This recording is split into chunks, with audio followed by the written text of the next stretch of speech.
ਗੁਰਮੁਖ ਪਿਆਰਿਓ, ਇਹ ਸਾਡੀ ਜਿਹੜੀ ਦੇਹ ਆ ਭੋਜਨ ਦੇ ਸਹਾਰੇ, ਅੰਨ ਪਾਣੀ ਦੇ ਸਹਾਰੇ ਹੀ ਚੱਲਦੀ ਆ। ਤਾਂ ਆਓ ਜਾਣਦੇ ਹਾਂ ਭੋਜਨ ਛਕਣ ਤੋਂ ਪਹਿਲਾਂ, ਰੋਟੀ ਖਾਣ ਤੋਂ ਪਹਿਲਾਂ ਉਹ ਕਿਹੜੀਆਂ ਗੱਲਾਂ ਹਨ ਜਿਨ੍ਹਾਂ ਦਾ ਸਾਨੂੰ ਬਹੁਤ ਜ਼ਿਆਦਾ ਧਿਆਨ ਰੱਖਣਾ ਚਾਹੀਦਾ।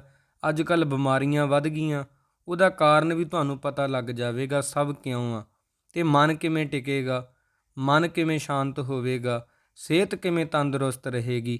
ਆਓ ਜਾਣਦੇ ਹਾਂ। 10 ਬੜੀਆਂ ਕੀਮਤੀ ਗੱਲਾਂ ਨੇ, ਜੀਵਨ ਵਿੱਚ ਕਮਾ ਲਈਏ, ਅਰੋਗ ਰਹਾਂਗੇ, ਚੜ੍ਹਦੀ ਕਲਾ 'ਚ ਰਹਾਂਗੇ।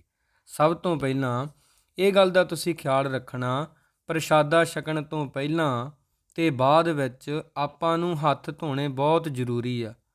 ਪਹਿਲਾਂ ਇਹ ਮਾਂ ਪਿਓ ਜਿਹੜੇ ਆ ਇਹ ਬੱਚਿਆਂ ਨੂੰ ਸਿਖਾਉਂਦੇ ਹੁੰਦੇ ਸੀ ਪੁਰਾਣੇ ਸਮੇਂ ਦੇ ਵਿੱਚ, ਪਰ ਅੱਜ ਕੱਲ੍ਹ ਦੇ ਟਾਈਮ ਦੇ ਵਿੱਚ ਪਤਾ ਨਹੀਂ ਕੀ ਹੋ ਗਿਆ, ਆਪਾਂ ਪ੍ਰਸ਼ਾਦਾ ਛਕਣ ਤੋਂ ਪਹਿਲਾਂ ਹੱਥ ਨਹੀਂ ਧੋਂਦੇ। ਇਹ ਇੱਕ ਬਹੁਤ ਚੰਗੀ ਆਦਤ ਆ ਜਿਹੜੀ ਅਸੀਂ ਛੱਡ ਦਿੱਤੀ ਆ। ਅਸੀਂ ਉੱਦਾਂ ਹੀ ਪ੍ਰਸ਼ਾਦਾ ਛਕਣ ਲੱਗ ਜਾਂਦੇ ਹਾਂ। ਇੱਕ ਤਾਂ ਇਹ ਅੰਨ ਦਾ ਸਤਿਕਾਰ ਨਹੀਂ, ਦੂਜਾ ਕਈ ਤਰ੍ਹਾਂ ਦੇ ਕੀਟਾਣੂ ਸਾਡੇ ਅੰਦਰ ਚਲੇ ਜਾਂਦੇ ਆ ਜਿਹੜੇ ਰੋਗ ਨੂੰ ਜਨਮ ਦਿੰਦੇ ਆ। ਪਹਿਲਾਂ ਪਹਿਲਾਂ ਸਾਨੂੰ ਪਤਾ ਨਹੀਂ ਲੱਗਦਾ, ਫਿਰ ਬਾਅਦ ਵਿੱਚ ਸਾਡੀ ਆਦਤ ਪੱਕ ਜਾਂਦੀ ਆ, ਜਿਹਨੂੰ ਬਦਲਣਾ ਬਹੁਤ ਔਖਾ। ਤਾਂ ਇਹ ਕੰਮ ਤੁਸੀਂ ਜ਼ਰੂਰ ਕਰਨਾ। ਹੁਣ ਜਦੋਂ ਵੀ ਪ੍ਰਸ਼ਾਦਾ ਛਕਣਾ ਹੈ ਜਾਂ ਛਕਣ ਤੋਂ ਬਾਅਦ, ਰੋਟੀ ਖਾਣ ਤੋਂ ਪਹਿਲਾਂ ਜਾਂ ਬਾਅਦ ਆਪਣੇ ਹੱਥ ਧੋਣੇ ਬੜੇ ਜ਼ਰੂਰੀ ਆ। ਇਹ ਜਿਹੜੀ ਆ ਆਪਣੀ ਆਦਤ ਅੱਜ ਤੋਂ ਹੀ ਸ਼ੁਰੂ ਕਰ ਦਿਓ। ਦੂਜੀ ਗੱਲ, ਰੋਟੀ ਖਾਣ ਸਮੇਂ ਕਈ ਵਾਰੀ ਕੀ ਗਲਤੀ ਕਰਦੇ ਅਸੀਂ, ਜਿਹੜੀ ਰਹਿਤ ਮਰਿਆਦਾ ਅਨੁਸਾਰ ਵੀ ਬੜੀ ਜ਼ਰੂਰੀ ਆ, ਅਤੇ ਸਿਰ ਢਕਿਆ ਹੋਣਾ ਸਾਡਾ ਬਹੁਤ ਜ਼ਰੂਰੀ ਆ। ਮੈਂ ਦੇਖਿਆ ਬਹੁਤ ਸਾਰੇ ਲੋਕ ਆ, ਪੜ੍ਹੇ ਲਿਖੇ ਵੀ ਹੁੰਦੇ ਆ, ਪਰ ਉਹ ਪ੍ਰਸ਼ਾਦਾ ਛਕਣ ਸਮੇਂ ਸਿਰ ਨਹੀਂ ਢੱਕਦੇ। ਇਹ ਬਹੁਤ ਵੱਡੀ ਗਲਤੀ ਹੈ। ਮਤਲਬ ਇਹਦਾ ਅਰਥ ਇਹ ਆ ਵੀ ਅਸੀਂ ਅੰਨ ਦਾ ਸਤਿਕਾਰ ਨਹੀਂ ਕਰ ਰਹੇ। ਪਰਮਾਤਮਾ ਨੇ ਸਾਨੂੰ ਭੋਜਨ ਦਿੱਤਾ ਛਕਣ ਵਾਸਤੇ, ਅਸੀਂ ਸ਼ੁਕਰਾਨਾ ਨਹੀਂ ਕਰ ਰਹੇ। ਸਿਰ ਢੱਕਣ ਦਾ ਮਤਲਬ ਇਹ ਹੁੰਦਾ ਵੀ ਇਹਦਾ ਸਤਿਕਾਰ ਆ, ਇਹ ਅੰਨ ਦਾ ਸਤਿਕਾਰ ਆ। ਜਿਹੜੀ ਰੋਟੀ ਸਾਡੇ ਅੰਦਰ ਜਾ ਕੇ ਜਿਹਨੇ ਖੂਨ ਬਣਨਾ, ਮਿੱਝ ਬਣਨਾ, ਮਾਸ ਬਣਨਾ, ਸਾਨੂੰ ਸ਼ਕਤੀ ਦੇਣੀ ਆ, ਜੇ ਅਸੀਂ ਉਹ ਅੰਨ ਦੇਵਤੇ ਦਾ ਸਤਿਕਾਰ ਨਹੀਂ ਕਰਾਂਗੇ, ਫਿਰ ਚੜ੍ਹਦੀ ਕਲਾ ਵਿੱਚ ਕਿਵੇਂ ਹੋਵਾਂਗੇ ਜੀ। ਇਹਦਾ ਮਨ 'ਤੇ ਵੀ ਅਸਰ ਪੈਂਦਾ, ਬਾਕੀ ਦੇਖਣ ਵਾਲੇ ਨੂੰ ਵੀ ਚੰਗਾ ਲੱਗਦਾ, ਬਹੁਤ ਵਧੀਆ ਲੱਗਦਾ। ਜੇ ਕੋਈ ਤੁਹਾਨੂੰ ਸਿਰ ਢੱਕ ਕੇ ਤੁਸੀਂ ਪ੍ਰਸ਼ਾਦਾ ਛਕ ਰਹੇ ਹੋਵੋ, ਤੁਹਾਡਾ ਵੈਸੇ ਹੀ ਪ੍ਰਭਾਵ ਬਣ ਜਾਵੇਗਾ। ਅੱਗੇ ਤੀਜੀ ਗੱਲ ਜਿਹੜੀ ਆ, ਪਰਮਾਤਮਾ ਦਾ ਨਾਮ, ਸ਼ੁਕਰਾਨਾ। ਵਾਹਿਗੁਰੂ ਪਰਮੇਸ਼ਰ ਦਾ ਸ਼ੁਕਰਾਨਾ ਕਰਨਾ ਇੰਨਾ ਜ਼ਰੂਰੀ ਆ, ਜਿਹੜਾ ਅੱਜ ਅਸੀਂ ਭੁੱਲਦੇ ਜਾ ਰਹੇ ਹਾਂ। ਸ਼ਿਕਵਿਆਂ ਦੇ ਵਿੱਚ ਸਾਡੀ ਜ਼ਿੰਦਗੀ ਜਿਉਂਦੇ ਅਸੀਂ। ਪ੍ਰਸ਼ਾਦਾ ਛਕਣ ਤੋਂ ਪਹਿਲਾਂ ਬਸ ਇੰਨਾ ਹੀ ਕਹਿ ਦਿਓ, ਤੂੰ ਦਾਤਾ ਦਾਤਾਰ, ਤੇਰਾ ਦਿੱਤਾ ਖਾਵਣਾ। ਨਹੀਂ ਤਾਂ ਵਾਹਿਗੁਰੂ ਹੀ ਕਹਿ ਦਿਓ 5 ਵਾਰ। ਜ਼ਰੂਰ ਪਰਮਾਤਮਾ ਦਾ ਨਾਮ ਲੈਣਾ ਚਾਹੀਦਾ। ਅਤੇ ਇਹ ਚੀਜ਼ ਇਸ ਤਰ੍ਹਾਂ ਹੈ, ਠੰਡੇ ਪਾਣੀ ਜੋ ਨਹੀਂ ਨਹਾਵੇ, ਭਾਈ ਨੰਦ ਲਾਲ ਜੀ ਰਹਿਤਨਾਮਿਆਂ ਵਿੱਚ ਲਿਖਦੇ ਆ, ਬਿਨ ਜਪ ਪੜ੍ਹੈ ਪ੍ਰਸਾਦ ਜੋ ਖਾਵੇ, ਬਿਨ ਰਹਿ ਰਾਸ ਸਮਾਂ ਜੋ ਖਾਵੇ, ਕੀਰਤਨ ਬਿਨ ਰੈਣ ਜੋ ਸੋਵੇ। ਇਵੇਂ ਜਿਹੜੇ ਕੁਝ ਲੋਕ ਆ, ਬਾਣੀ ਪੜ੍ਹਦੇ ਤੋਂ ਬਿਨਾਂ ਹੀ ਪ੍ਰਸ਼ਾਦਾ ਛਕ ਲੈਂਦੇ ਆ, ਮਰਿਆਦਾ ਨਹੀਂ ਰੱਖਦੇ। ਭਾਈ ਨੰਦ ਲਾਲ ਜੀ ਕਹਿੰਦੇ ਉਹ ਤਨਖਾਹੀਏ ਆ, ਉਹਨਾਂ ਨੂੰ ਗੁਰੂ ਦਰਗਾਹ ਦੇ ਵਿੱਚ ਸਜ਼ਾ ਤਾਂ ਮਿਲਦੀ ਆ, ਉਹਨਾਂ 'ਤੇ ਗੁਰੂ ਕਦੇ ਖੁਸ਼ ਨਹੀਂ ਹੋ ਸਕਦਾ, ਜਿਹੜੇ ਰਹਿਤ ਮਰਿਆਦਾ ਹੀ ਭੰਗ ਕਰੀ ਜਾਂਦੇ ਆ। ਤਾਂ ਤੁਸੀਂ ਭਾਈ ਸਵੇਰੇ ਜਪਜੀ ਸਾਹਿਬ ਦਾ ਪਾਠ ਜਿਵੇਂ ਕਰਨਾ ਜ਼ਰੂਰੀ ਆ, ਸ਼ਾਮੀ ਰਹਿਰਾਸ ਸਾਹਿਬ ਸਿੱਖ ਵਾਸਤੇ ਅਤੇ ਅੰਮ੍ਰਿਤਧਾਰੀ ਵਾਸਤੇ ਨਿਤਨੇਮ ਕਰਨਾ ਜ਼ਰੂਰੀ ਆ। ਉਸੇ ਤਰ੍ਹਾਂ ਪ੍ਰਸ਼ਾਦਾ ਛਕਣ ਤੋਂ ਪਹਿਲਾਂ ਹਰ ਇੱਕ ਸਿੱਖ ਲਈ ਨਾਮ ਬੜਾ ਜ਼ਰੂਰੀ ਹੈ ਜੀ। ਅੱਗੇ ਚੌਥੀ ਗੱਲ, ਇਹ ਅਕਸਰ ਹੀ ਅਸੀਂ ਭੁੱਲਦੇ ਜਾ ਰਹੇ ਹਾਂ, ਕਰਦੇ ਹੀ ਨਹੀਂ, ਕਰਨੋਂ ਹੀ ਹਟ ਗਏ ਹਾਂ। ਦੇਖੋ, ਭੋਜਨ ਛਕਣ ਤੋਂ ਪਹਿਲਾਂ ਅਰਦਾਸ ਕਰਦੇ ਹੁੰਦੇ ਆ ਗੁਰੂ ਕੇ ਪਿਆਰੇ, ਅਤੇ ਬਾਅਦ ਵੀ ਇਹ ਅਰਦਾਸ ਆ ਵੀ ਵਾਹਿਗੁਰੂ ਇਹ ਲੋਹ ਲੰਗਰ ਤਪਦਾ ਰਹੇ, ਲੋਹ ਲੰਗਰ ਤਪਦੇ ਰਹਿਣ, ਸਾਧ ਸੰਗਤ ਛਕਦੀ ਰਹੇ, ਛਕਦਿਆਂ ਛਕਾਉਂਦਿਆਂ ਵਾਹਿਗੁਰੂ ਦਾ ਨਾਮ ਚਿੱਤ ਆਵੇ। ਪਹਿਲਾਂ ਇਹ ਵਾਲੀ ਅਰਦਾਸ ਹੁੰਦੀ ਆ, ਫਿਰ ਸ਼ੁਕਰਾਨਾ ਕਰਨਾ ਹੁੰਦਾ। ਜਿਹਦੇ ਵੀ ਘਰ ਵਿੱਚ ਆਪਾਂ ਪ੍ਰਸ਼ਾਦਾ ਛਕੀਏ ਉਹਦੀ ਸੁੱਖ ਮੰਗਣੀ ਹੁੰਦੀ ਆ। ਸਿੱਖ ਤਾਂ ਵੈਸੇ ਹੀ ਸਰਬੱਤ ਦਾ ਭਲਾ ਮੰਗਦੇ ਆ। ਅੱਜ ਕੱਲ੍ਹ ਅਸੀਂ ਸਰਬੱਤ ਦਾ ਭਲਾ ਤਾਂ ਕੀ ਮੰਗਣਾ, ਇੱਕ ਦੂਜੇ ਨੂੰ ਦੇਖ ਕੇ ਈਰਖਾ ਬਹੁਤ ਕਰਦੇ ਹਾਂ, ਫਿਰ ਕਹਿੰਦੇ ਆ ਜੀ ਸਾਨੂੰ ਰੋਗ ਲੱਗ ਗਏ ਆ। ਜਦੋਂ ਬਾਣੀ ਨੂੰ ਭੁੱਲ ਗਏ, ਪਰ ਕਾ ਬੁਰਾ ਨਾ ਰਾਖੋ ਚੀਤ, ਤੁਮ ਕੋ ਦੁੱਖ ਨਹੀਂ ਭਾਈ ਮੀਤ, ਜਦੋਂ ਇਹ ਸਿਧਾਂਤ ਹੀ ਅਸੀਂ ਛੱਡ ਦਿੱਤੇ ਆ ਜੀ, ਰੋਗ ਤਾਂ ਲੱਗਣੀ ਸੀ। ਤਾਂ ਖਾਣ ਤੋਂ ਪਹਿਲਾਂ ਅਤੇ ਬਾਅਦ ਵਿੱਚ ਅਰਦਾਸ ਆਪਾਂ ਨੂੰ ਭਾਈ ਜ਼ਰੂਰ ਕਰਨੀ ਚਾਹੀਦੀ ਆ। ਅੱਗੇ ਪੰਜਵੀਂ ਗੱਲ, ਦੇਖੋ ਜੀ, ਇਹ ਬਹੁਤ ਜ਼ਿਆਦਾ ਜ਼ਰੂਰੀ ਆ ਹਰ ਇੱਕ ਸਿੱਖ ਵਾਸਤੇ। ਅੱਜ ਕੱਲ੍ਹ ਦੀਆਂ ਜਿਹੜੀਆਂ ਬੀਬੀਆਂ ਹਨ ਉਹ ਇਹ ਗਲਤੀ ਕਰਦੀਆਂ ਨੇ, ਪਰ ਪੁਰਾਤਨ ਜਿਹੜੇ ਲੋਕ ਸੀਗੇ ਉਹ ਇਸ ਤਰ੍ਹਾਂ ਨਹੀਂ ਸੀ ਕਰਦੇ। ਇਹਦੇ ਵਿੱਚ ਬਹੁਤ ਵੱਡੀ ਰਵਾਇਤ ਵੀ ਆ, ਮਰਿਆਦਾ ਵੀ ਆ। ਵੰਡ ਕੇ ਛਕਣ ਵਾਲੀ ਕਿਵੇਂ? ਘਰ ਦੇ ਵਿੱਚ ਕਿਵੇਂ? ਸਭ ਤੋਂ ਪਹਿਲਾਂ ਤਾਂ ਭਾਈ ਜਦੋਂ ਪ੍ਰਸ਼ਾਦਾ ਤਿਆਰ ਹੋ ਜਾਵੇ, ਘਰ ਦਾ ਜਿਹੜਾ ਵੱਡਾ ਜੀ ਆ, ਬਜ਼ੁਰਗ ਆ, ਉਹਨਾਂ ਨੂੰ ਸਭ ਤੋਂ ਪਹਿਲਾਂ ਪ੍ਰਸ਼ਾਦਾ ਦੇਣਾ ਚਾਹੀਦਾ। ਫਿਰ ਉਹਨਾਂ ਨੂੰ ਛਕਾ ਕੇ ਉਸ ਤੋਂ ਬਾਅਦ ਆਪ ਛਕਣਾ ਚਾਹੀਦਾ। ਪਤਨੀ ਦੇ ਫਰਜ਼ ਹੁੰਦੇ ਆ ਅਤੇ ਪਤੀ ਦੇ ਵੀ ਫਰਜ਼ ਹੁੰਦੇ ਆ ਭਾਈ ਇੱਕ ਦੂਜੇ ਪ੍ਰਤੀ। ਇਹ ਨਹੀਂ ਕਿ ਪਤਨੀ ਦੇ ਫਰਜ਼ ਹੀ ਆ ਇਕੱਲੀ ਦੇ, ਪਤੀ ਦਾ ਕੋਈ ਫਰਜ਼ ਨਹੀਂ। ਇਸ ਤਰ੍ਹਾਂ ਵੀ ਨਹੀਂ ਹੋਣਾ ਚਾਹੀਦਾ। ਤਾਂ ਇਹ ਜਿਹੜੀ ਮਰਿਆਦਾ ਨਾ ਪਹਿਲਾਂ ਤੋਂ ਚੱਲੀ ਆ ਰਹੀ ਸੀ, ਹੁਣ ਬਹੁਤ ਘਟਦੀ ਜਾ ਰਹੀ ਆ। ਕਈ ਲੋਕ ਆ ਜਿਹੜੇ ਆਪ ਛਕ ਲੈਂਦੇ ਆ, ਪਹਿਲਾਂ ਬਜ਼ੁਰਗਾਂ ਨੂੰ ਪੁੱਛਦੇ ਤੱਕ ਨਹੀਂ, ਜਾਂ ਆਪ ਵਧੀਆ ਭੋਜਨ ਛਕਦੇ ਆ, ਉਹਨਾਂ ਨੂੰ ਅਚਾਰ ਨਾਲ ਦੇ ਦਿੰਦੇ ਆ, ਲੂਣ ਨਾਲ ਦੇ ਦਿੰਦੇ ਆ, ਜਾਂ ਉਹਨਾਂ ਨੂੰ ਪੁੱਛਦੇ ਹੀ ਨਹੀਂ। ਇਹ ਬੜੀ ਮਾੜੀ ਗੱਲ ਆ। ਜਿਹੜੀ ਵੀ ਚੀਜ਼ ਘਰ ਵਿੱਚ ਲਿਆਉਣੀ ਆ, ਚਾਹੇ ਮਠਿਆਈ ਆ, ਕੋਈ ਵੀ ਪਦਾਰਥ ਆ ਖਾਣ ਵਾਲਾ, ਸਲੂਣਾ ਹੈ, ਮਿੱਠਾ ਹੈ, ਵੰਡ ਕੇ ਛਕਣਾ ਚਾਹੀਦਾ। ਪੁਰਾਣੇ ਜ਼ਮਾਨੇ ਵਿੱਚ ਬੀਬੀਆਂ ਹੁੰਦੀਆਂ ਸੀ, ਉਹਨਾਂ ਨੇ ਪਹਿਲਾਂ ਆਪਣੇ ਪਤੀ ਨੂੰ ਭੋਜਨ ਛਕਾਉਣਾ ਜਾਂ ਉਹਦੀ ਉਡੀਕ ਕਰਨੀ ਵੀ ਆਵੇਗਾ ਅਤੇ ਇਕੱਠੇ ਬਹਿ ਕੇ ਭੋਜਨ ਛਕਾਂਗੇ। ਇਵੇਂ ਸਨੇਹ ਵੱਧਦਾ ਸੀ, ਪ੍ਰੇਮ ਵੱਧਦਾ ਸੀ। ਅੱਜ ਕੱਲ੍ਹ ਜਿਹੜੇ ਲੋਕ ਆ ਇਕੱਠੇ ਬੈਠ ਕੇ ਭੋਜਨ ਨਹੀਂ ਕਰਦੇ, ਤਾਂ ਹੀ ਪਰਿਵਾਰ ਵਿੱਚ ਕਿਸੇ ਦੀ ਬਣਦੀ ਨਹੀਂ, ਇੱਕ ਦੂਜੇ ਨਾਲ ਨਿਭਦੀ ਨਹੀਂ। ਅਗਲੀ ਗੱਲ ਜਿਹੜੀ 6ਵੀਂ ਆ, ਸਹਿਜ ਅਵਸਥਾ ਵਿੱਚ ਬੈਠ ਕੇ ਭੋਜਨ ਖਾਣਾ ਚਾਹੀਦਾ, ਕਾਹਲੀ ਨਹੀਂ ਕਰਨੀ ਚਾਹੀਦੀ। ਆਪਾਂ ਦੇਖੋ ਬੰਦਾ ਕਾਹਦੀ ਖਾਤਰ ਭੱਜਿਆ ਫਿਰਦਾ? ਰੋਟੀ ਕਮਾਉਣ ਵਾਸਤੇ।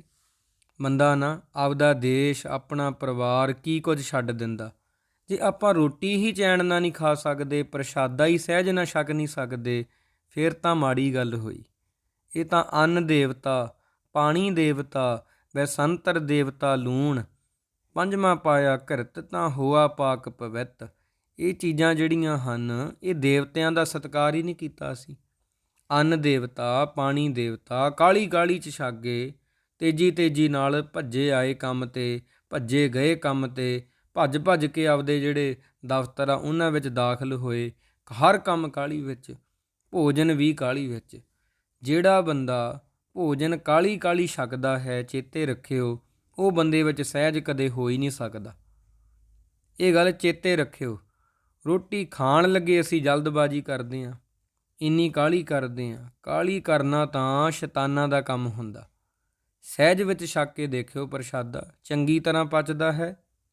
ਕਈ ਵਾਰੀ ਆਪਾਂ ਚਿੱਥਦੇ ਹੀ ਨਹੀਂ, ਸਿੱਧਾ ਹੀ ਆਪਾਂ ਪ੍ਰਸ਼ਾਦਾ ਅੱਗੇ ਜਿਹੜਾ ਪਚਾ ਜਾਂਦੇ ਹਾਂ, ਫਿਰ ਉਹ ਸਾਨੂੰ ਬਿਮਾਰੀਆਂ ਵੀ ਵੱਧ ਲੱਗਦੀਆਂ ਨੇ।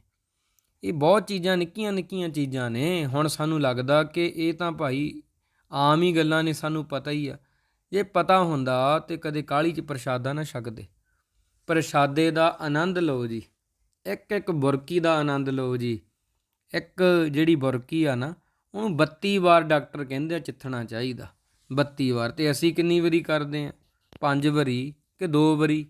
ਕਈ ਤਾਂ ਬੜੀ ਛੇਤੀ ਬਸ ਇਸ ਤਰ੍ਹਾਂ ਪ੍ਰਸ਼ਾਦਾ ਛਕਦੇ ਆ ਵੀ ਇਹ ਵੀ ਇੱਕ ਕੰਮ ਹੀ ਆ, ਉਹ ਵੀ ਇਹਨੂੰ ਇੱਕ ਕੰਮ ਹੀ ਸਮਝਦੇ ਆ, ਇਹਦਾ ਆਨੰਦ ਨਹੀਂ ਉਹ ਲੈ ਸਕਦੇ। ਤਾਂ ਮਾफ़ ਕਰਨਾ ਸਾਧ ਸੰਗਤ ਜੀ, ਇਹ ਵੱਡੀ ਗਲਤੀ ਆ ਜਿਹੜੀ ਅਸੀਂ 6ਵੀਂ ਕਰਦੇ ਹਾਂ। ਅੱਗੇ ਨਾਲ ਹੀ ਹੁਣ ਮੈਂ 7ਵੀਂ ਗੱਲ ਜੋ ਕਹਿਣੀ ਆ, ਉਹ ਵੀ ਬੜੀ ਜ਼ਰੂਰੀ ਆ ਤੁਹਾਡੇ ਸਮਝਣ ਵਾਸਤੇ। ਇਹ ਅੱਜ ਕੱਲ੍ਹ ਜਿਹੜਾ ਬਿਮਾਰੀ ਲੱਗਣ ਦਾ ਕਾਰਨ ਆ, ਉਹ ਇਹੀ ਆ, ਇਹਦੇ ਵਿੱਚ ਰਾਜ ਛੁਪਿਆ ਹੋਇਆ, ਇਹ ਰਹੱਸ ਆ। ਕਈ ਵਾਰੀ ਅਸੀਂ ਰੋਟੀ 8 ਵਜੇ ਖਾਂਦੇ ਹਾਂ, ਕਈ ਵਜੇ 9 ਵਜੇ, ਕਈ ਵਾਰ 10 ਵਜਾ ਦਿੰਦੇ ਹਾਂ।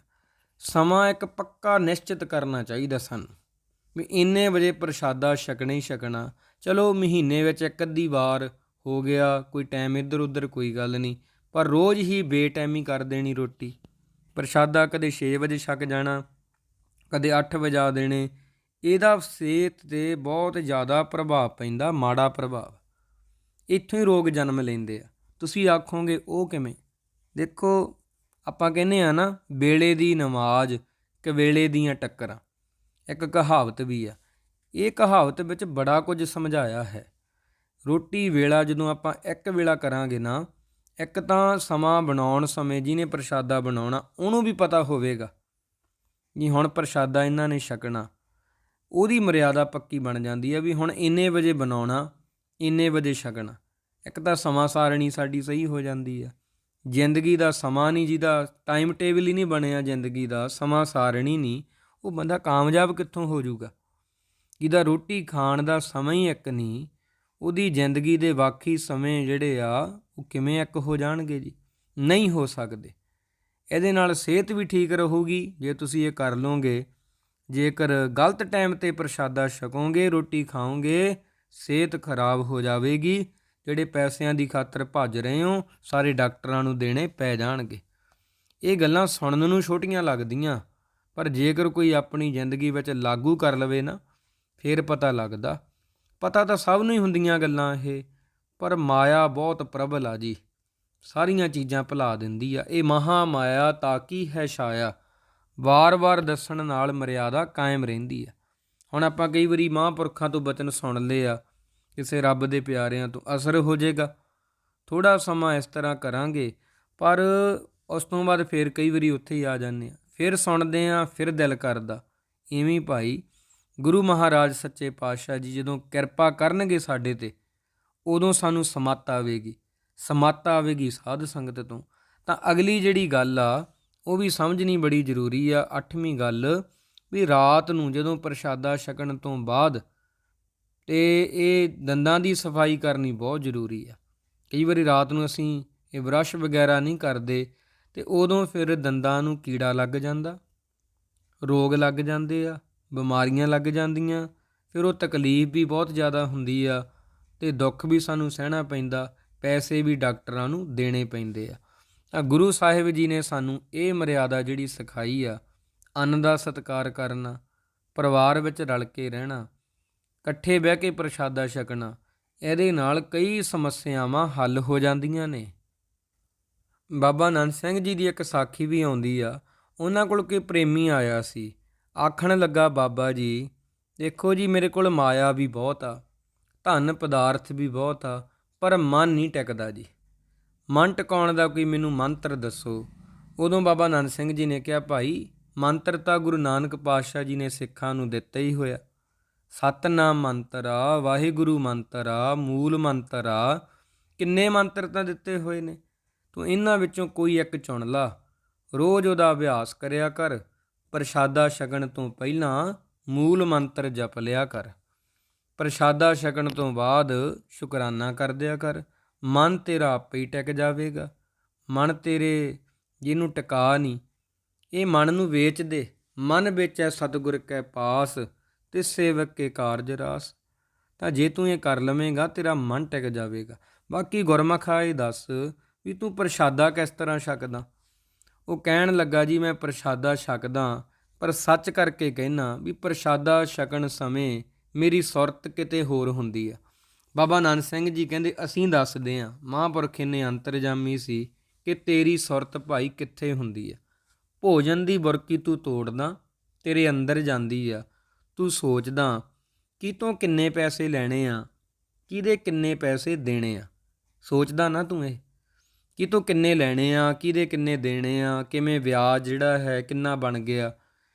ਇਸ ਤਰ੍ਹਾਂ ਨਹੀਂ ਕਰਨਾ ਚਾਹੀਦਾ।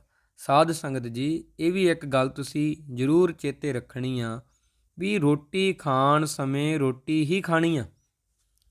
ਕਈ ਵਾਰੀ ਆਪਾਂ ਕਹਿੰਦੇ ਆ ਨਾ, ਪਾਠ ਕਰਦੇ ਆ, ਫੁਰਨੇ ਬਹੁਤ ਆਉਂਦੇ ਆ, ਬਾਣੀ ਪੜ੍ਹਦੇ ਆ, ਖਿਆਲ ਬਹੁਤ ਆਉਂਦੇ ਆ, ਡਰ ਵੀ ਲੱਗਦਾ।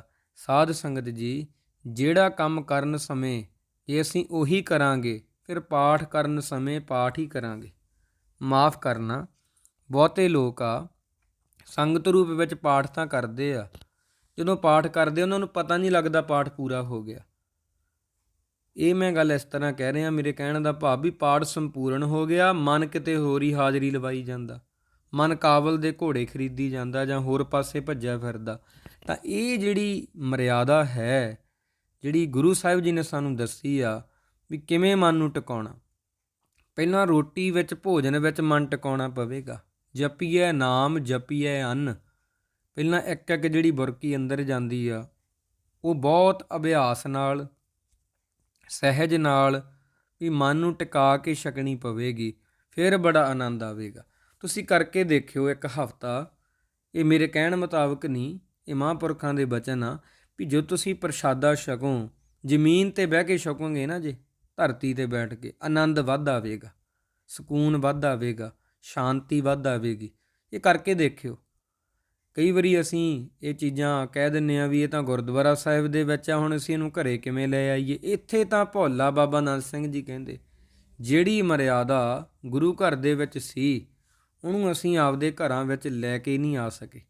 ਹੁਣ ਗੁਰਦੁਆਰਾ ਸਾਹਿਬ ਬਰਤਨ ਮਾਂਜਣੇ ਹੋਣ, ਬੀਬੀਆਂ ਮੂਹਰੇ ਹੋ ਕੇ ਸੇਵਾ ਕਰਦੀਆਂ ਨੇ। ਘਰ ਵਿੱਚ ਜਿਹੜੇ ਘਰ ਦੇ ਜੀਆਂ ਦੇ ਜੂਠੇ ਬਰਤਨ ਹਨ, ਇਹ ਉਹਨੂੰ ਸੇਵਾ ਸਮਝ ਕੇ ਅਸੀਂ ਕਰਨ ਲੱਗ ਜਾਈਏ, ਕਲੇਸ਼ ਕਦੇ ਘਰੇ ਹੋਵੇ ਹੀ ਨਾ, ਘਰ ਵੀ ਗੁਰਦੁਆਰਾ ਸਾਹਿਬ ਬਣ ਜਾਵੇਗਾ। ਮੇਰੇ ਕਹਿਣ ਦਾ ਭਾਵ ਇਹ ਆ ਵੀ ਘਰ ਵਿੱਚ ਵੀ ਉਹ ਮਰਿਆਦਾ ਲਿਆਉਣੀ ਬਹੁਤ ਜ਼ਰੂਰੀ ਆ, ਜਿਹੜੀ ਅਸੀਂ ਭੁੱਲਦੇ ਜਾ ਰਹੇ ਹਾਂ। ਇਹ ਪ੍ਰਸ਼ਾਦਾ ਛਕਣ ਤੋਂ ਪਹਿਲਾਂ ਬਾਅਦ ਕੀ ਕਰਨਾ ਕੀ ਨਹੀਂ ਕਰਨਾ, ਇਹ ਨੈਤਿਕਤਾ ਦੀਆਂ ਗੱਲਾਂ ਵੀ ਨੇ। ਭੋਜਨ ਕਰਦੇ ਸਮੇਂ ਕਦੇ ਗੱਲਾਂ ਨਹੀਂ ਕਰਨੀਆਂ ਚਾਹੀਦੀਆਂ। ਕੁਝ ਲੋਕ ਹੁੰਦੇ ਆ ਭੋਜਨ ਛਕਦੇ ਸਮੇਂ, ਰੋਟੀ ਖਾਂਦੇ ਸਮੇਂ ਗੱਲਾਂ ਬਹੁਤ ਕਰਦੇ ਆ। ਉਹਨਾਂ ਨੂੰ ਗੱਲਾਂ ਆਉਂਦੀਆਂ ਹੀ ਉਦੋਂ ਨੇ। ਕਿਉਂ? ਉਹਨਾਂ ਨੂੰ ਹਟਾਇਆ ਵੀ ਜਾਂਦਾ, ਰੋਕਿਆ ਵੀ ਜਾਂਦਾ, ਭਾਈ ਤੂੰ ਇਸ ਤਰ੍ਹਾਂ ਨਾ ਕਰ, ਪਰ ਉਹ ਕਹਿੰਦੇ ਨਹੀਂ, ਮੈਂ ਨਹੀਂ ਹਟ ਸਕਦਾ, ਕਿਉਂਕਿ ਮੇਰੀ ਆਦਤ ਪੱਕੀ ਹੋਈ ਆ। ਆਦਤ ਹੁਣ ਕਿਹਨੇ ਪਕਾਈ ਆ? ਉਹਨੇ ਹੀ ਪਕਾਈ ਆ ਨਾ। ਦੇਖੋ ਆਦਤ ਤੋਂ ਕਿੰਨਾ ਮਜਬੂਰ ਹੋ ਗਿਆ ਬੰਦਾ। ਹੁਣ ਉਹ ਜਿਹੜੀ ਆਦਤ ਆ ਉਹਨੂੰ ਮਿਟਾ ਨਹੀਂ ਸਕਦਾ। ਤਾਂ ਬਾਬਾ ਨੰਦ ਸਿੰਘ ਜੀ ਨੇ ਫਿਰ ਉਹ ਦੱਸਿਆ ਸੀ, ਉਹ ਜਿਹੜੇ ਆਏ ਸੀ, ਵੀ ਸੇਠ ਜੀ ਤੁਹਾਡੇ ਕੋਲ ਪੈਸਾ ਬਹੁਤ ਆ, ਸਾਨੂੰ ਪਤਾ, ਪਰ ਕੀ ਤੋਂ ਕਿੰਨੇ ਲੈਣੇ ਆ, ਕਿਹਦੇ ਪੈਸੇ ਕਿੰਨੇ ਦੇਣੇ ਆ। ਪ੍ਰਸ਼ਾਦਾ ਛਕਣ ਸਮੇਂ ਤਾਂ ਕਮ ਸੇ ਕਮ ਇਹ ਚੀਜ਼ਾਂ ਛੱਡ ਦਿਆ ਕਰੋ। ਮਹਾਂਪੁਰਖਾਂ ਦੇ ਚਰਨਾਂ 'ਤੇ ਢਹਿ ਪਿਆ, ਕਹਿੰਦਾ ਮੈਥੋਂ ਗਲਤੀ ਹੋ ਗਈ, ਬਹੁਤ ਵੱਡਾ ਗੁਨਾਹ ਹੋ ਗਿਆ, ਮੈਂ ਤਾਂ ਅੰਨ ਦਾ ਸਤਿਕਾਰ ਨਹੀਂ ਕਰਦਾ। ਆਖਿਆ ਵੀ ਜੇ ਤੂੰ ਅੰਨ ਦਾ ਸਤਿਕਾਰ ਨਹੀਂ ਕਰਦਾ ਫਿਰ ਤੇਰਾ ਮਨ ਕਿਵੇਂ ਟਿਕੇਗਾ। ਵੱਡੇ ਵੱਡੇ ਜੋ ਦੀਸੈ ਲੋਗ, ਤਿਨ ਕੋ ਵਿਆਪੈ ਚਿੰਤਾ ਰੋਗ, ਕੌਣ ਵੱਡਾ ਮਾਇਆ ਵਡਿਆਈ, ਸੋ ਵੱਡਾ ਜਿਨ ਰਾਮ ਲਿਵ ਲਾਈ। ਇਹ ਬੰਦਿਆ ਸੱਚ ਕਰਕੇ ਜਾਣੀ, ਜਿਸ ਦਿਨ ਤੈਨੂੰ ਰੱਬ ਦੀ ਯਾਦ ਪ੍ਰਾਪਤ ਹੋ ਗਈ, ਸਮਝ ਲਈ ਤੇਰੀਆਂ ਸਾਰੀਆਂ ਮੁਸ਼ਕਲਾਂ ਦਾ ਹੱਲ ਹੋ ਗਿਆ। ਪੈਸੇ ਕਮਾ ਲੈਣੇ ਨਾਲ ਕੋਈ ਮੁਸ਼ਕਲ ਦਾ ਹੱਲ ਨਹੀਂ ਹੁੰਦਾ। ਹਾਂ, ਸੁੱਖ ਸਹੂਲਤਾਂ ਆ ਜਾਂਦੀਆਂ ਨੇ, ਵੱਖਰੀ ਗੱਲ ਆ। ਮੁਸ਼ਕਲ ਦਾ ਹੱਲ ਤਾਂ ਰੱਬ ਦੀ ਯਾਦ ਨਾਲ ਹੀ ਹੋਵੇਗਾ ਜੀ। ਤਾਂ ਇਹ 10 ਗੱਲਾਂ ਜਿਹੜੀਆਂ ਹਨ, ਇਹਨਾਂ ਨੂੰ ਆਪਦੀ ਜ਼ਿੰਦਗੀ ਵਿੱਚ ਜ਼ਰੂਰ ਤੁਸੀਂ ਕਮਾ ਕੇ ਦੇਖਿਓ। ਆਪਣੇ ਬੱਚਿਆਂ ਨੂੰ ਵੀ ਦੱਸਿਓ ਇਹ ਗੱਲਾਂ, ਕਿਉਂਕਿ ਇਹ ਗੱਲਾਂ ਜਿਹੜੀਆਂ ਨੇ ਨਿੱਕੀਆਂ ਨਿੱਕੀਆਂ ਨੇ, ਪਰ ਸਾਡੇ ਜੀਵਨ ਦੇ ਉੱਪਰ ਇੰਨਾ ਅਸਰ ਕਰ ਜਾਣਗੀਆਂ, ਇੰਨਾ ਜ਼ਿਆਦਾ ਬਦਲਾਅ ਲਿਆਉਣਗੀਆਂ ਕਿ ਲੋਕ ਸਾਡੇ ਤੋਂ ਸਿੱਖਣਗੇ। ਮੈਂ ਇਹ ਨਹੀਂ ਕਹਿ ਰਿਹਾ ਵੀ ਲੋਕ ਸਾਡੇ ਤੋਂ ਸਿੱਖਣ ਆਪਾਂ ਵੱਡੇ ਬਣ ਜਾਣਾ ਹੈ। ਗੱਲ ਤਾਂ ਇਹ ਹੈ ਕਿ ਅਸੀਂ ਸਿੱਖ ਹਾਂ, ਸਿੱਖਦੇ ਰਹਿਣਾ ਸਾਡਾ ਨਾਂ ਹੈ। ਮਹਾਰਾਜ ਨੇ ਕਿੰਨਾ ਸੋਹਣਾ ਸਾਨੂੰ ਤਖੱਲਸ ਦਿੱਤਾ, ਸਿੱਖ ਸਿੰਘ ਖਾਲਸਾ।